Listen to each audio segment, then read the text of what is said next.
first of all, thanks for being here.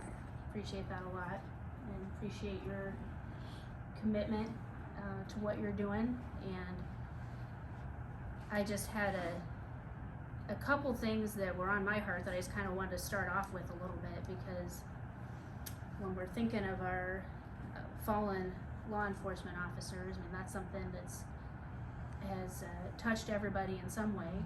And even a little county like where I come from, we're just 10,000 people.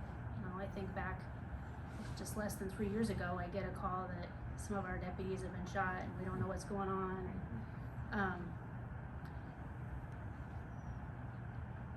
That's a pretty scary call to get for anybody. You get those kind of calls all the time in bigger places, you know, more than we do in the small ones.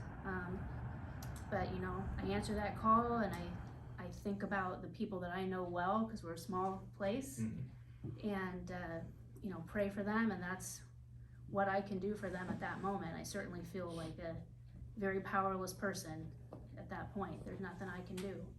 And I really appreciate the chance to work with law enforcement and with crime victims and to do what we can on our piece of it as lawyers for public safety, but it's always law enforcement that are there on the front line making game time judgment calls.